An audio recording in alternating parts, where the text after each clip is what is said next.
Greetings everyone, June Allen here, and I'm so happy to be with you today on this horrible, wet and cold day in London, but I'm grateful to be here. So my name is June Allen and I'm the founder of the Art of Greatness at juneallen.net, and I teach black women who are struggling with self-love, sisterhood and sobriety.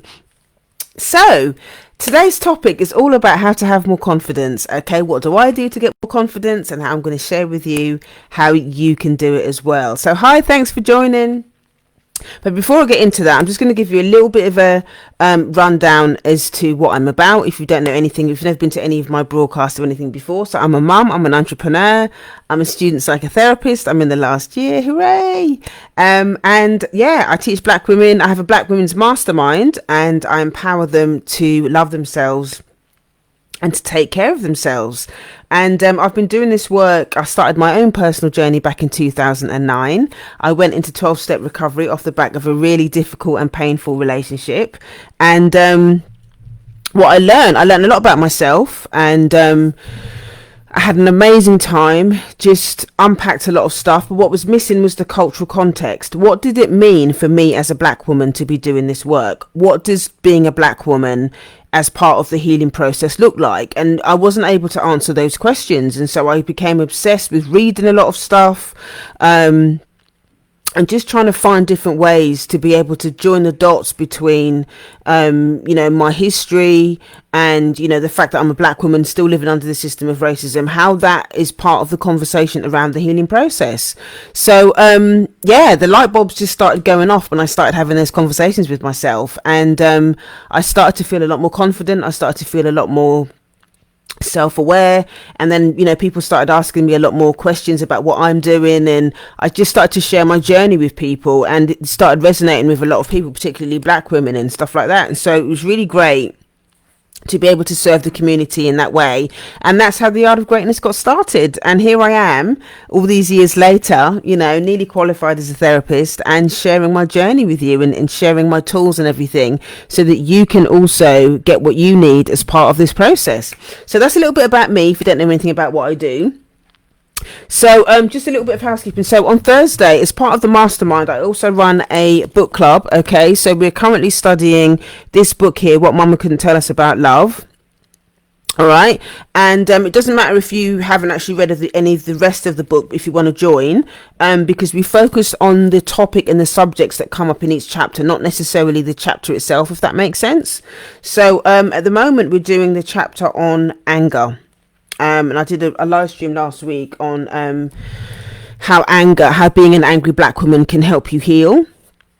And I got quite a lot of really good feedback on that one. So if you haven't watched that one already, go back and watch it, because it is a really good live stream. So so that's the book club that happens on Thursday evenings, 8 p.m. UK time. Okay, it's every week. So if you want to find out more about how you can join the book club or anything else about it, you can click the link in the bio, go to heal.juneallen.net. That's heal.juneallen.net. That's heal.juneallen.net. Right, so that's the book club. So let's dive into the content. So today's topic is all about how to have more confidence. All right, how to have more confidence as a black woman.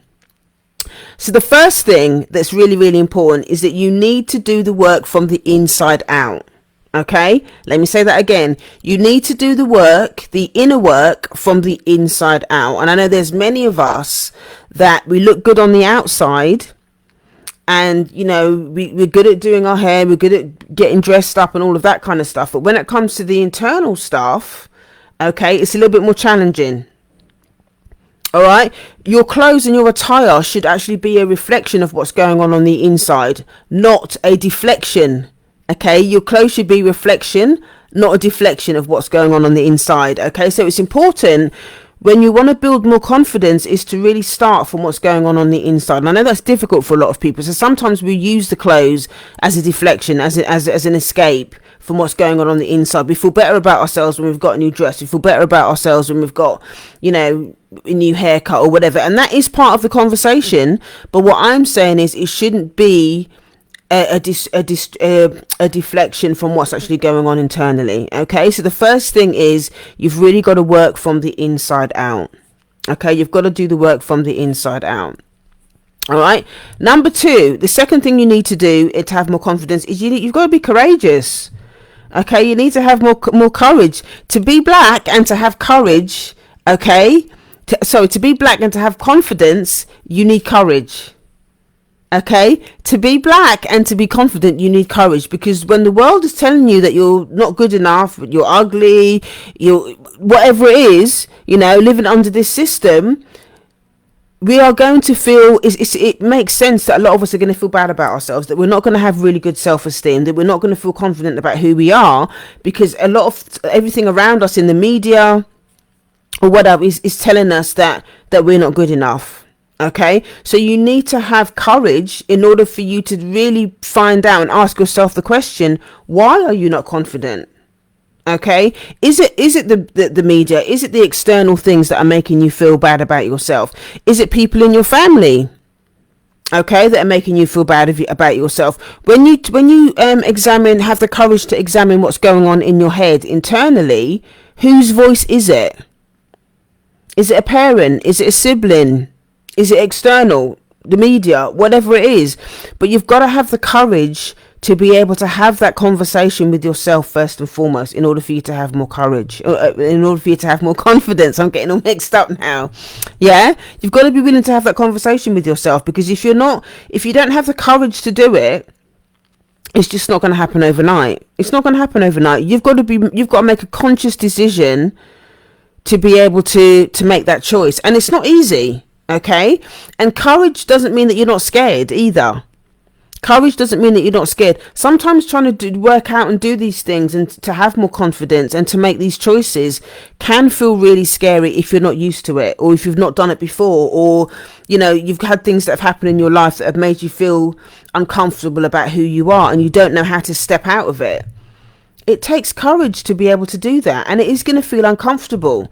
That's why you need courage to be able to do it, because you're doing something that you've never done before. In a way, when you're staying small, it's like it's easier for you to stay small, because you feel there's you kind of live in the fantasy that you're safe. That it creates a level of safety for you when you're keeping yourself small. But when you decide that you want to have more confidence, okay, you have to have the courage to be able to do something differently, and that takes guts. You have to take risks in order to do that. Okay, so you have to be able to have courage, and like I said before, having courage doesn't mean that you're not scared to do it. It means that you are scared, but you're going to do it anyway, and sometimes that means you're going to have to get support in order to do that. Okay, you have to be willing to get support in order to do it when you're feeling that you want to make changes and stuff like that. Courage means you might need somebody to hold your hand in order to do it. One of the reasons why the mastermind works so well, and why I work with so many black people, is having that space, having a non-judgmental space for somebody to be able to say to you, it's okay for you to feel scared. It's okay. I'm with you while you're doing this, and to hold your hand. Hi, Emily. Thanks for joining. So yeah, it's important to be able to do that. Sometimes courage means that you do need somebody else to hold your hand. Don't mean doing it by yourself. There's a lot of us out here doing this work on your own. And you can only go so far when you're doing it by yourself. You can only go so far when you're doing it by yourself. It's the difference between if you're reading a book. Okay, if you're reading a book, the book has given you loads of information. But if you're actually working with somebody in real time, okay, you can get real time feedback. You can get support. You can get identification. You can get encouragement. You can get understanding. You can get empathy. There's so many things that happen when you're feeling scared, when you decide to work with somebody else. All right. So when this whole conversation around courage and confidence is really, really important.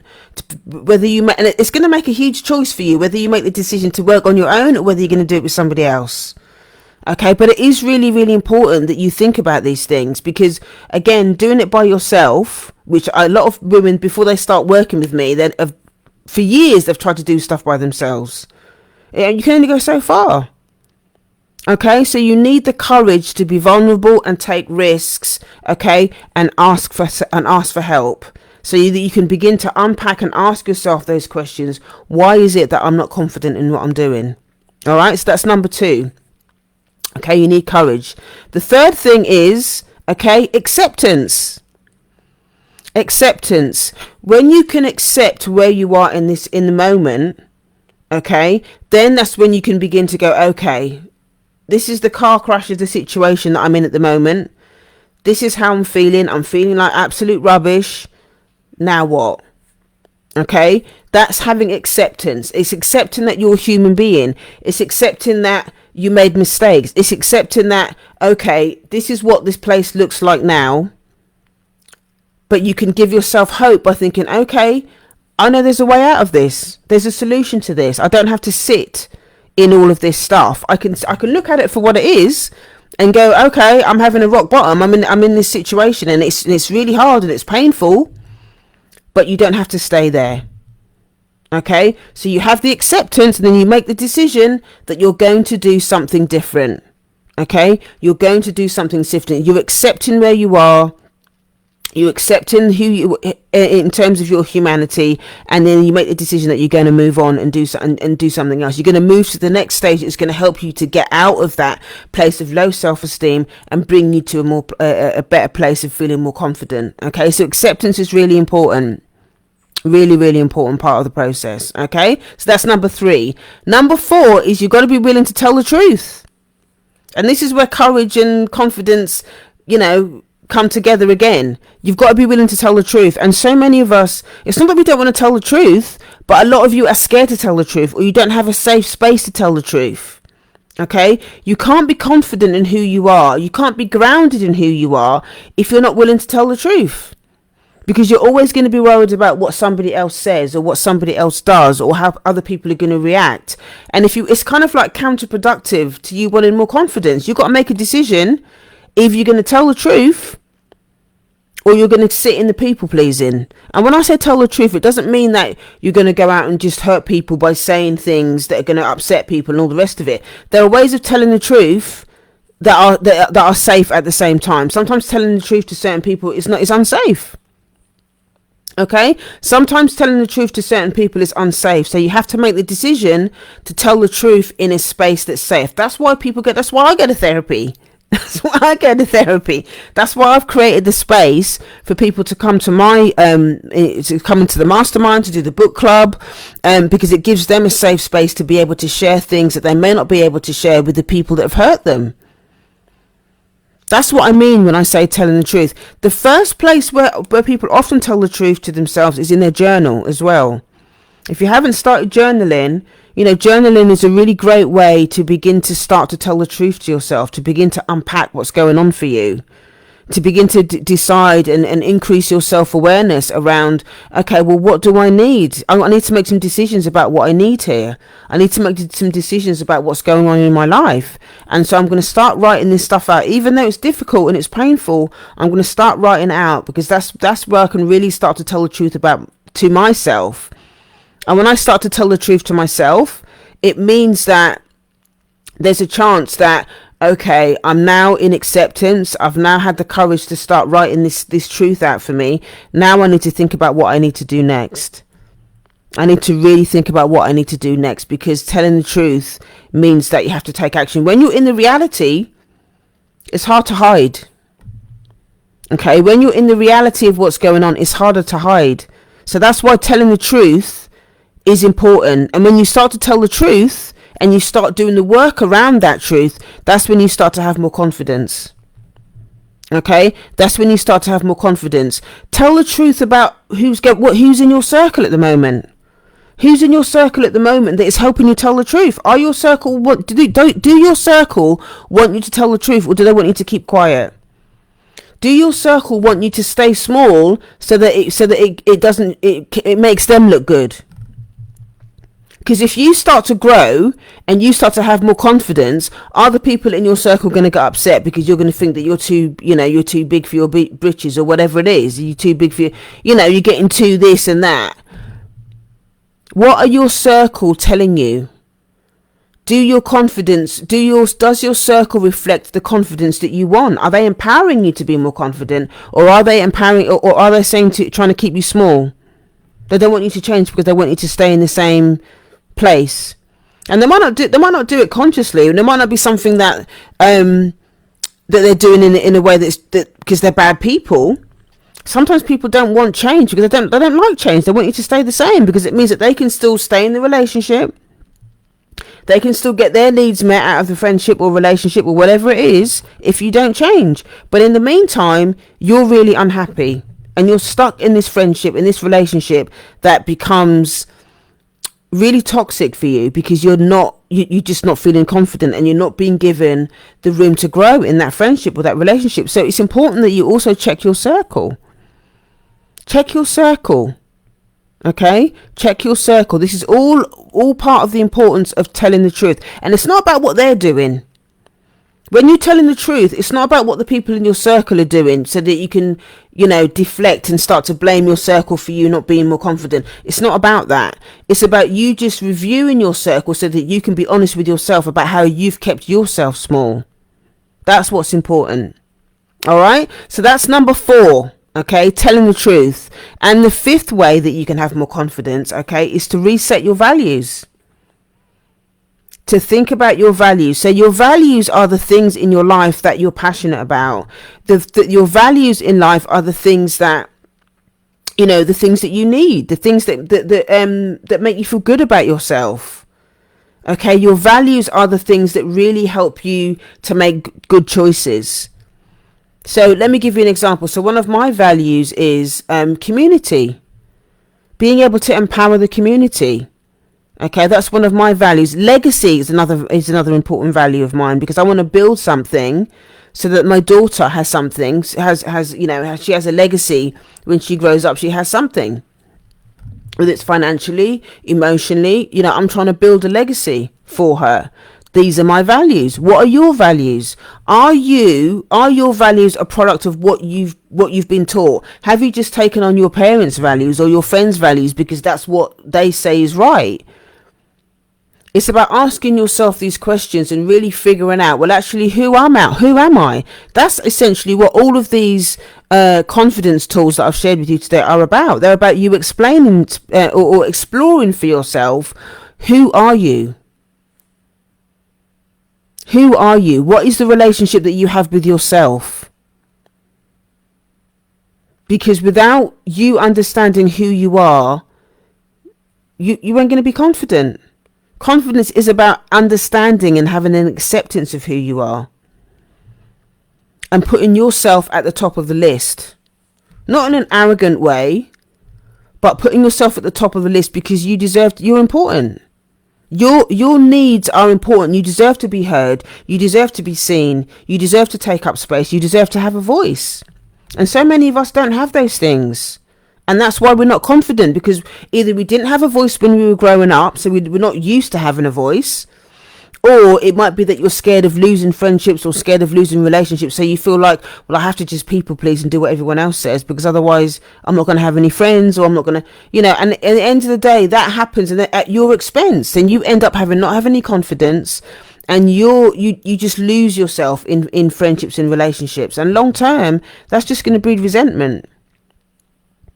That's just going to breed resentment. So it is really, really important that you give yourself permission, okay, to explore what your values are. Okay, explore what your values are. One of the reasons why, I really, really like this book. I mean, this book is about all of the things that, it's called What Mama Couldn't Tell Us About Love, for those of you that have just joined or watching on the replay. We're studying this in the book club, and it's all the things that, our parents weren't, or mums in particular, weren't able to share with our black daughters, So this book is an opportunity for us to start to learn what our values are in relationship. It's about having the courage to be yourself. It's about having the courage to unpack the things in our family dynamics that weren't good for us, and to be able to have those honest conversations so that we can heal ourselves and move forward. Okay, if you're interested in joining the book club, you can click the link in the bio, go to heal.juneallen.net. That's heal.juneallen.net. That's heal.juneallen.net. So I'm just going to run through the 5 things, okay, 5 ways that you can have more confidence, and then I'll wrap up. So the first one is you need to work from the inside out. Okay, you need to do the work from the inside out. Your clothes should be a reflection of what's going on and who you are, not a deflection. Okay, not a deflection from who you are internally. The second thing is you need courage. You need courage in order for you to be able to ask the questions as to why you're not confident. When you ask the questions and give yourself an honest answer, then you can start to make different choices. Okay, so that's number 2. You need courage. Number 3 is acceptance. Okay, you need acceptance of where you are in the moment. Accept that you're a human being. Accept that you make mistakes. Accept that you're not perfect. You're imperfectly perfect. Okay, and again, what comes with acceptance is a decision that you can make to do something different. But unless you're willing to accept where you are in the moment, in the now, you're not going to be able to make different choices. All right, so that's number 3. Number 4 is being willing to tell the truth. Okay, tell the truth about what's going on for you, telling the truth about who's in your circle, telling the truth about where you are in life. Again, it comes with accepting all the other ones that I was talking about, the acceptance and the courage. Those are important part of telling the truth, because if you don't tell the truth, there can be no change. Okay, if you don't tell the truth, there can be no change. You're going to be in denial, and there's no confidence when you're in denial. Okay, you have to be willing to tell the truth. Okay, you have to be willing to tell the truth and unpack why you're not confident. Okay, and the fifth and final one is you have to reset your values. And resetting your values is about asking yourself the question, who are you now? Okay, who are you now? Who do you want to be? Who are you now, and who do you want to be? And ask for what you need. Okay, when you start to unpack a lot of these things, then you can start to ask yourself the question, what do I need? Okay, and you can start to ask yourself what you need. Hi Gloria, thanks for joining. You can start to ask yourself what you need. Okay, that's very, very important. Thank you so much for joining me today. If there's anything that I've shared today that's resonated with you, and you've got any questions or anything you want to ask me about anything that you shared today, then please you can send me a DM, or you can email me info@yardofgreatness.com. If you know somebody that's just looking for more confidence and is looking for some tools to do that, please tag them, share it with them. And if you're interested in joining me for the book club, again, go to heal.juneallen.net. That's heal.juneallen.net. That's heal.juneallen.net. Thank you so much for joining me today, and I look forward to seeing you next time. Have an amazing day the rest of the day, and I'll see you next time. Take care, everyone. Bye.